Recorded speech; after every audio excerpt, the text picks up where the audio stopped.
June 28, 1969. That morning in Greenwich Village, New York City, the Stonewall Inn was raided by cops. The inn, run by the Genovese crime family and operating as a liquor club to circumvent New York laws around licenses, had been raided before, but it wasn't really about the booze or the mob, no matter how ruthless. Instead, much focus was cast on the fact that the Stonewall Inn was a safe haven for gay, lesbian, trans, and gender nonconforming patrons, all of which were persecuted by the US government. Deemed mentally unstable, sexual perverts, and a national security risk at the height of McCarthyism, the community was silenced and pushed into non-public spaces. They didn't disappear, they existed and organized regardless because they are who they are, but in the public spotlight and in the eyes of many laws, they were a community deserving of arrest and oppression. Like I said, June 28th was not the first time the Stonewall Inn had been raided, but it was as big of a turning point as it could be. Accounts vary on what concretely happened, but after the cops raided, multiple things occurred. They asked patrons for identification and many refused. Female police officers tried to check the gender of those presenting and identifying as women. They refused. Some women reported being sexually assaulted by the cops while they were frisking. The police began arrests, but importantly, the patrol wagons were late. Because of this, a crowd of arrested patrons and bystanders began to grow outside. This congregation began to act in defiance of the police in the same way those inside did. People threw bottles and pennies at the wagons, they sang and chanted, and became violent after the cops assaulted an arrested woman, often identified as Stormy DeLarvery. There was no organization for Stonewall. It was in direct response to the discrimination and hatred before them, and things not only escalated but remained a deep cut in that community.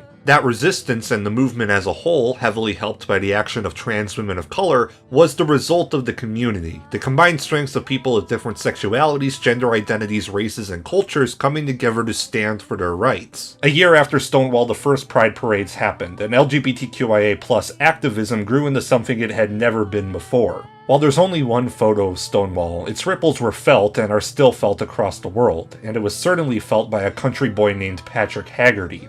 Born in 1944 as the sixth of 10 children and raised on a dairy farm in Port Angeles, Haggerty was queer. It may have been a bit obvious. He had won a statewide cooking competition as the only man in the running, as well as become a high school cheerleader dressed in drag, something that caused him fear and embarrassment when he learned his dad was in attendance for the tryouts. Fortunately for him, and going against the norms of the time, his family accepted him, though he always cited his father Charles as his inspiration. And he said, "Look, everybody knows I'm a dairy farmer. This is who I am." And he looked me square in the eye. And then he said, "Now how about you? When you're a full-grown man, who are you going to go out with at night?" And I said, "I don't know." And he said, "I think you do know. And it's not going to be that McLaughlin girl that's been making goo-goo eyes at you, but you won't even pick up the damn telephone. And I'm going to tell you something today, and you might not know what to think of it now, but you're going to remember when you're an adult. Don't sneak. Because if you sneak like you did today, it means you think you're doing the wrong thing. And if you run around and spending your whole life thinking that you're doing the wrong thing, then you'll ruin your immortal soul." While his father died when he was only 17, his words and acceptance lingered with Haggerty for his entire life, being the motivating factor behind his efforts. After college, Haggerty would enter the Peace Corps, only to be kicked out after being caught in a compromising position, which he stated was a traumatic experience, but one that ultimately would reshape his priorities, because Haggerty wanted to be an activist and performer. I'd been kicked out of the Peace Corps for being gay. I ended up in a mental institution. I spent from 1970 to 1978 jobless and unemployed because nobody would hire me, because my mouth was so big about the issue. Most of us were angry. I think the anger was probably the bottom line emotion that spurred us all on. I was going to be a singer and an actor. After that experience, I turned my face to socialist ideas, transforming society and being a radical. And that's exactly what he did, or at least attempted to do. Haggerty would become an activist in the gay rights movement, and importantly, he decided to make a band. But not just any band, a country band. Haggerty grew up listening to a lot of music, including the feminine pop of Dodie and Connie Francis, but he also had an appreciation for country artists like Tennessee Ernie Ford. As a genre, however, country music was not marketed or interested in the struggles of queer Americans. If anything, it could be outwardly hateful towards them. This isn't to say that queer country didn't exist, because it absolutely did, but as a rule of thumb, country music was dominated by the image and cultural mystique of the ragged, hard-working, and straight countryman. It was a myth of the American identity that influenced various films, books, and of course, music. This made the idea to create an outwardly queer country act an act of subversion in and of itself, though really any outwardly queer band would have been subversive. You have to remember that this was in 1973. The band, named Lavender Country, consisted of 4 members: Patrick Haggerty on guitar and vocals, Robert Hammerstrom on guitar and dobro, Eve Morris on guitar, vocals, and violin, and Michael Carr on keyboards. 75% of the members were gay. This is the lineup that would make the band's debut release. Info on the album's creation is relatively limited, though we do know some important facts. Only 1,000 copies were initially pressed, and by all accounts it was a community project. According to Haggerty, 20 to 25 people, including activist Fagala Ben Miriam, who at the time was fighting in one of the first gay marriage lawsuits, Singer v. Hara, supported the project alongside the Gay Community Social Services of Seattle, who released the record. Because of this funding, Lavender Country had no reason to hold back on its themes and language. There was no censor to tell them what could and could not be said. As Haggerty proclaimed, it was a bootleg album made for the Stonewall radicals. Unsurprisingly, Lavender Country didn't really go anywhere, and a large part of that is due to the environment at the time. There was no way that radio stations were going to play a song like Crying These Cocksuckin' Tears, and if they did, as in the case of KRIB's Shan Ote, they'd face some heavy penalties. And really, was any label going to stumble onto this album and pick the band up? Well, who knew? Everybody who came out during the Stonewall era was taking a chance, and we didn't know what was going to happen to us. We didn't know whether we could have a profession, we didn't know if we would get shot. Haggerty understood that risk, and the band did too. I wasn't stupid when I made Lavender Country. We all knew that it would cast us into hell for having made it, and that it was going to deprive us of any kind of meaningful musical opportunities. The reactions went the whole spectrum. There were people who came to us in tears because they loved Lavender Country so much. And there were people who were outraged that we had enough nerve to do it. And there were people who were astonished and unaccepting of the fact that something like gay country music even had a right to exist. But we didn't care about that. We only cared about the people who cried. While Lavender Country did sell out that initial batch of records, it was never going to be the standard success story, and you only need to hear the first moments of the album to understand why. Waking up to say hip hip hooray, I'm glad I'm gay. Can't repress my happiness ever since I tried your way. Gonna lay right here and greet the sun, 'cause gay time nothing's just begun. So come on, let's tumble in the hay. Despite being released in 1973, Lavender Country is so unmistakably queer, and not in a corporate rainbow pride sort of way. It isn't subtext, nor is it implication. It is unabashedly gay to a point where even 50 years later it stands progressive and radical. The opening song, Come Out Singing, is a celebration of queerness, using double entendre and humor to create a light-hearted opening statement for the band. Lavender Country, from its first minutes, tells you exactly what it is, that it's gay and really fucking proud of it. However, Lavender Country isn't as simple as Come Out Singing celebration, because a lot of it is explicitly political or deeply emotional. Georgie Pie is a song about questioning your own sexuality. The Georgie Pie of the song is in denial of their own feelings about who they love. A simple premise, but an emotional point on the album. Back in the Closet Again was a song built out of frustration over the political left's inability to empathize with the struggles of queer Americans. It sings of a revolution against the establishment led by the Black Panthers and supported by women and workers, which falls apart due to queer phobia. In the end, the cops win and round up everyone to throw them in prison. It's a tale about division, a warning that there will not be a revolution if we're all fighting each other. Then you have Straight White Patterns. It's a song about how masculinity prevents men from loving who they want to, but also how it isolates men from others emotionally, stating that empathy for other men is a sin that cannot be expressed and that they must fight dragons alone. The title track of the album, though, is to me the highlight. A slow country ballad written by Haggerty inspired by a trans friend who had to disappear during transition. The song is in every way the band's mission statement, a teardown of bigotry and a description of what could be. A country where nobody cares who you are, what you wear, or who you love.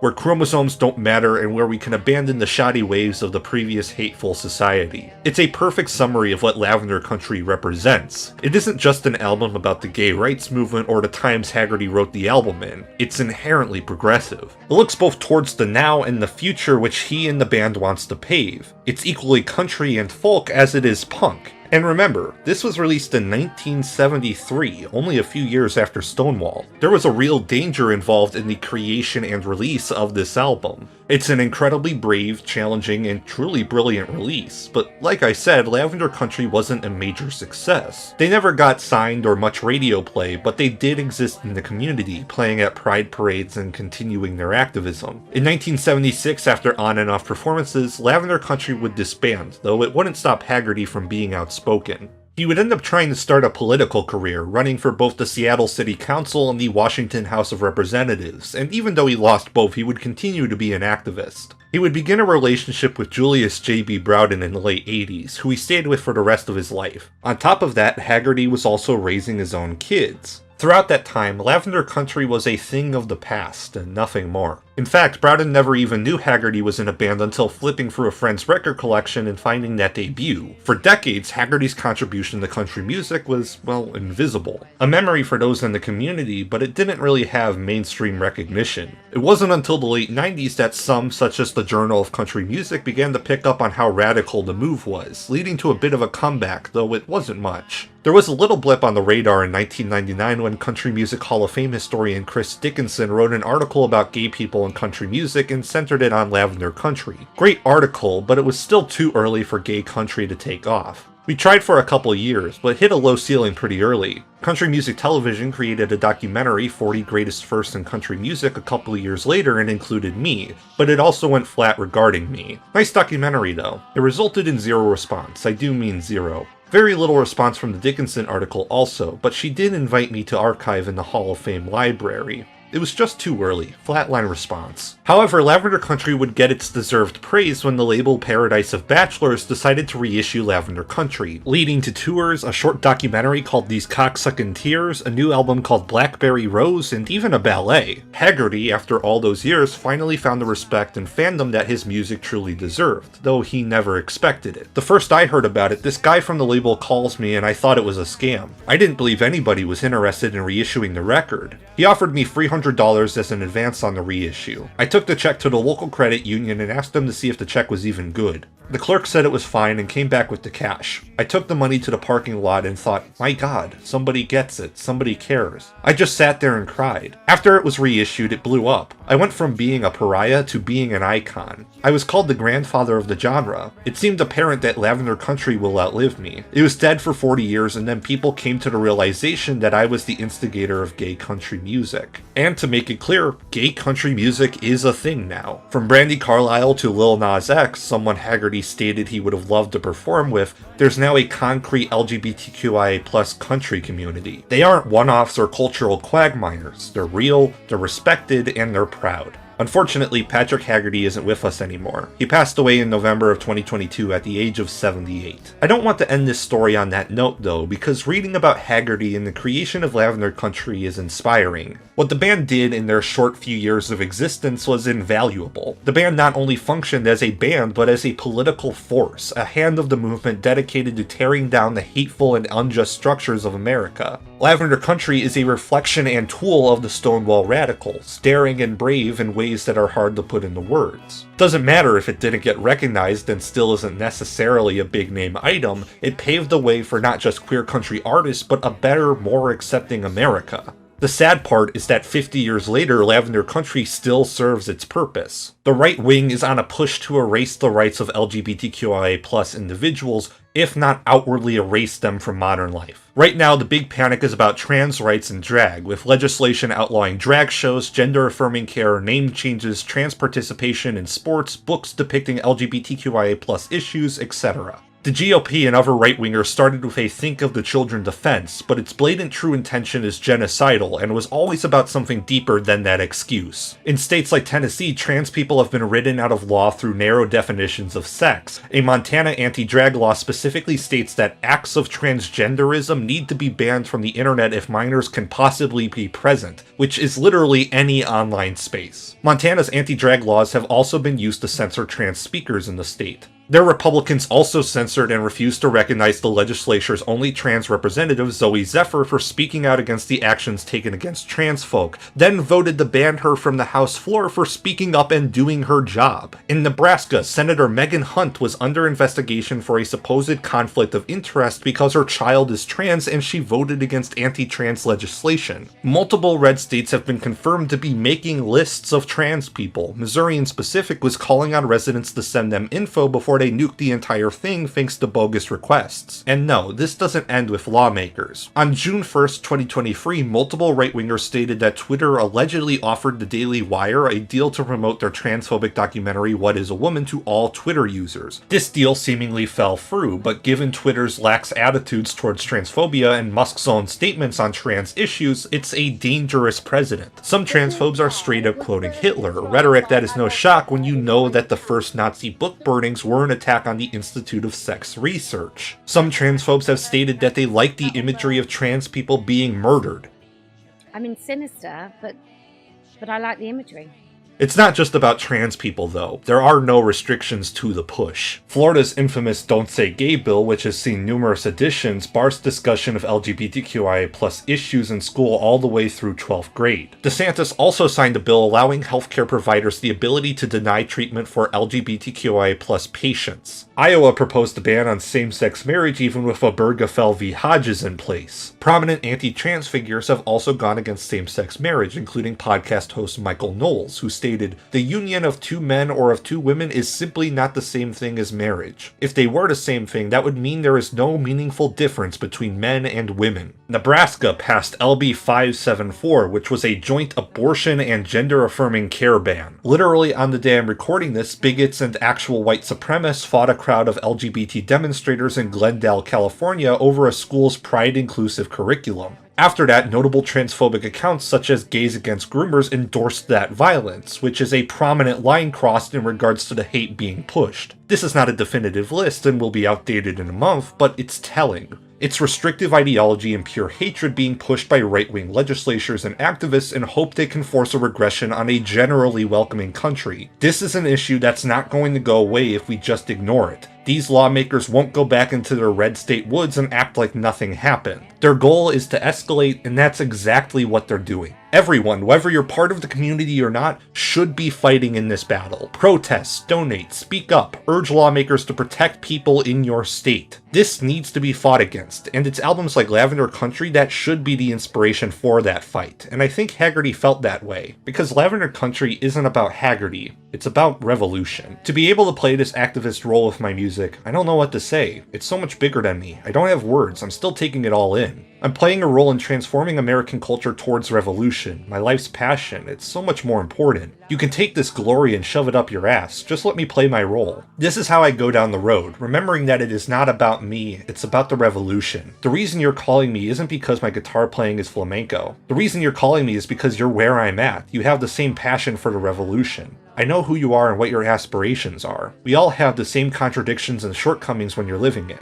Share your me, walking the same path, wanting the same thing. If you had been born in 44, you would have been there. You would have been on the front line at Stonewall. People who talk to me have the same desire for the revolution. The people who admire Lavender Country admire it because of our determination to change the world. Why are you admiring me when you could look in the mirror and see the same thing, the same passion, the same revolutionary? You're supposed to stand on my shoulders and move forward, because that's what's going to be required of you to see the revolution through. I lived my entire adult life, 40 years, without Lavender Country. If it ends tomorrow, don't worry about me, darling. I know how to live an intensely fulfilling life without it. So if you admire Lavender Country, follow in their footsteps and get involved. Find communities and help with mutual aid groups. Go out there and protest. Donate to legal funds. Hell, make your own album in the same way they did. We live in terrifying times where hate is being emboldened to a point where they're advocating for genocide, but we need to fight against them, not for the sake of one person, but for everyone. This is a battle we can and will win. It just requires a desire to fight for the Lavender Country. There's nothing left but holes in your weary sexist rolls. Time to trade them old PJs for goodwill negligee. Y'all come out, my dears, to Lavender Country. Y'all come out and make yourselves to home. Whether you tuck in or dangle, when you hear that